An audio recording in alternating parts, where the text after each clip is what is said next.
Okay, good afternoon, everyone. Welcome to another exciting day of our human and social biology class. Well, today we're going to be looking at the excretory system. Now, the excretory system is a system that removes the metabolic waste from the body. You have your carbon dioxide that is poisonous to the body, the excess salts, and the urea. The urea and the carbon dioxide is the two substance that ought to be removed from the body, because if not, you will die in the process. So you have to get rid of it. Now, there are two organs, main organs, that are responsible for the removal of urea from the body. You have the skin and also the kidneys.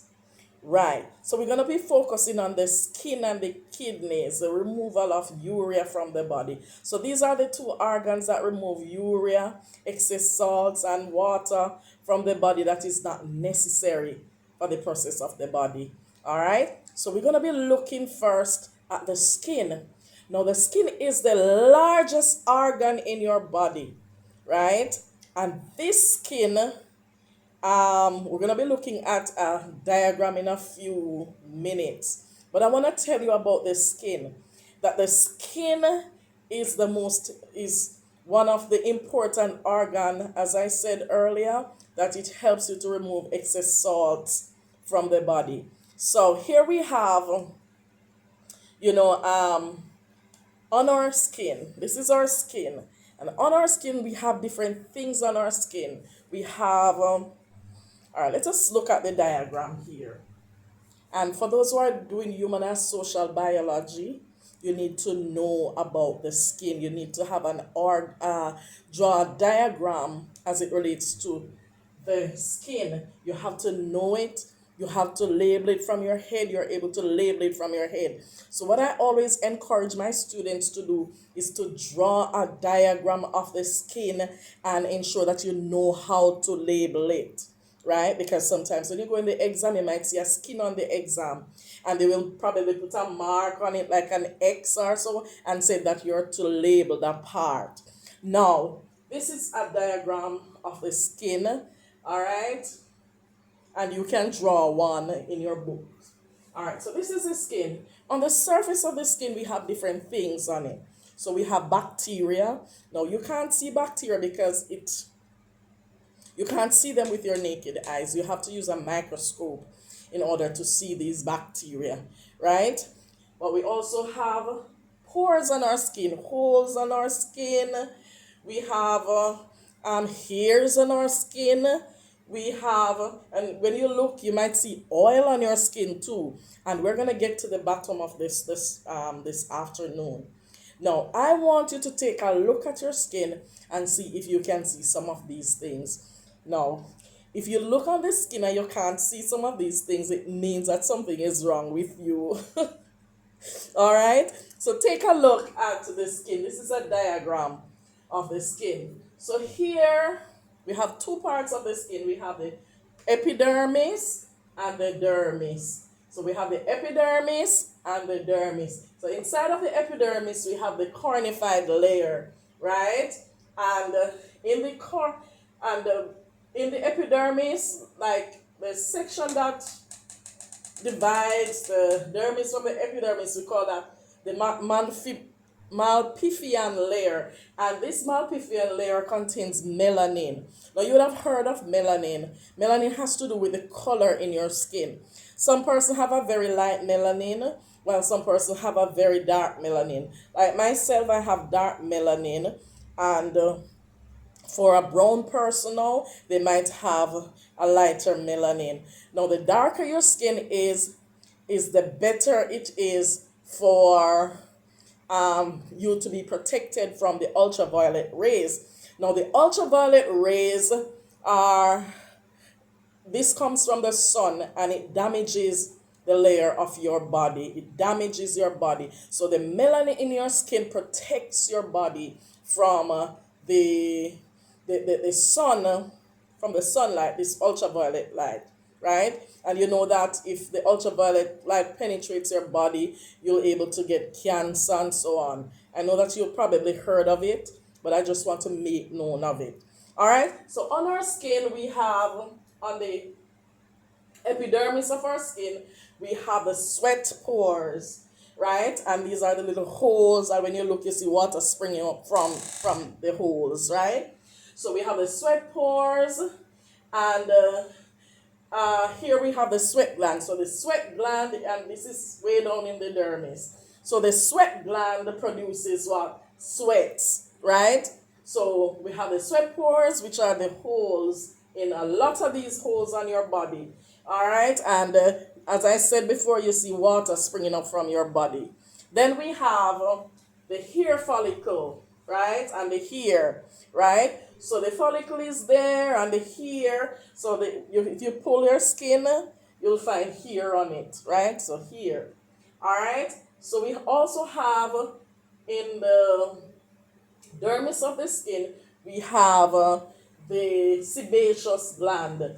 Now, this gland produces oil that release on your skin, right? And it moisturizes your skin. So if you notice, you'll realize that sometimes, like mine, you see sometimes my face oily and so on. It is the sebaceous gland that produces this oil in order for you to in order to moisture your skin, right? So your skin not cracky and dry out and look scaly, right? So the sebaceous glands are active in your skin. Now, when the sebaceous glands are damaged, you realize that you have dry skin and all of that, right? But so the sebaceous gland is a gland that produces oil to moisturize your skin, all right?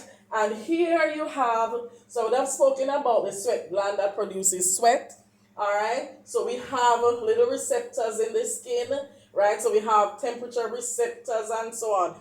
Now, the temperature receptor, they are there to regulate the how hot or how cold, hallelujah, your body is.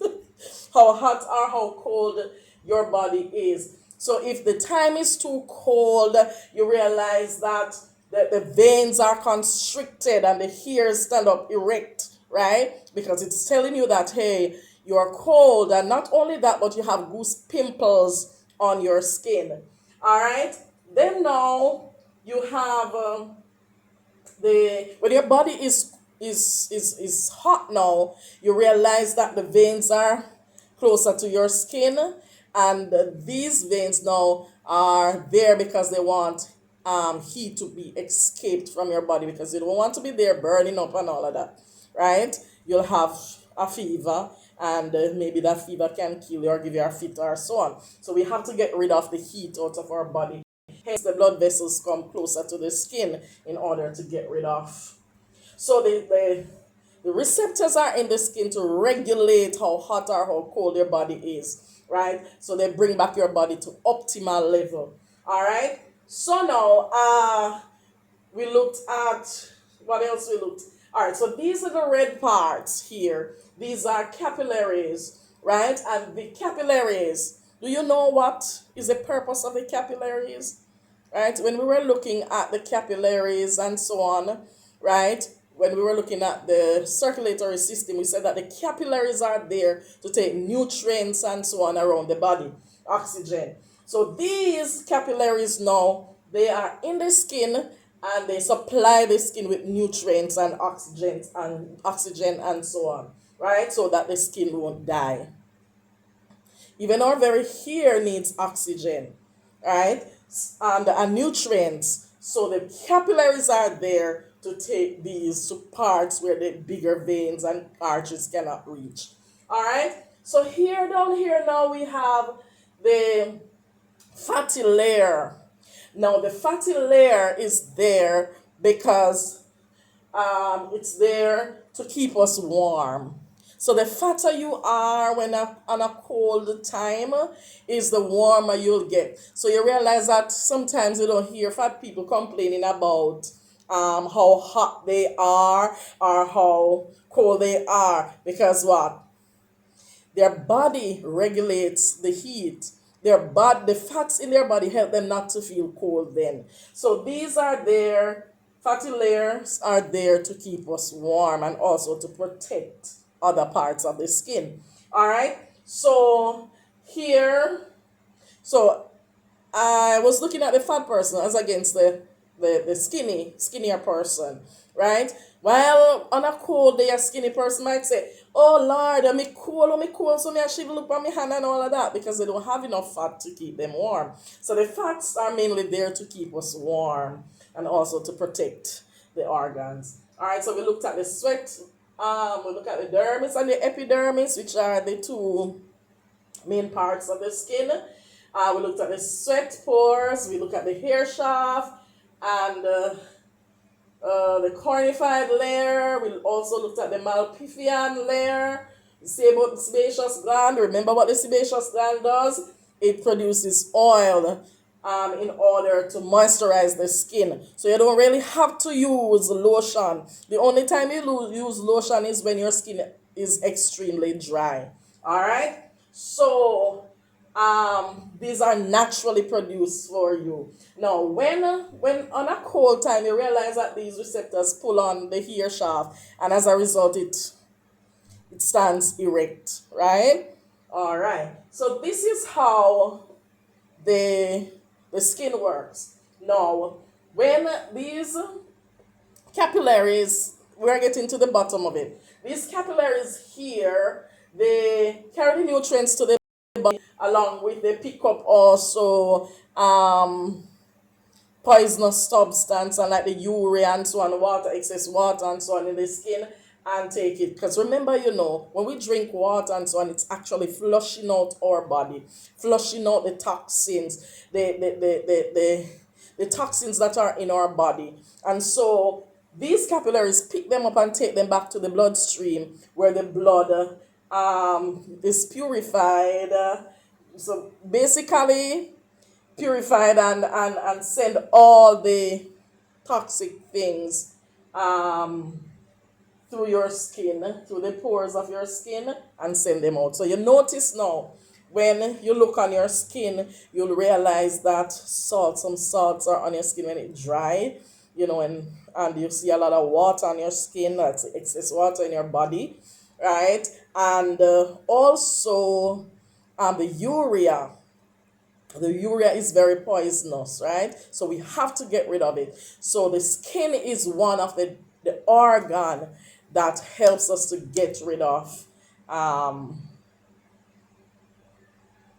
toxins in our body, poisonous toxins in our body. All right. And we're going to be looking at the kidneys in another episode. All right. So please stay tuned for the other um, for the kidneys, how we get rid of urea, salts, and excess water from the kidneys, right? All right, I hope you had enjoyed this one, and make sure that you draw your diagram, learn how to label them, because you're going to be doing it in your exam. It might come on your exam. All right, so enjoy your day now. See you next time.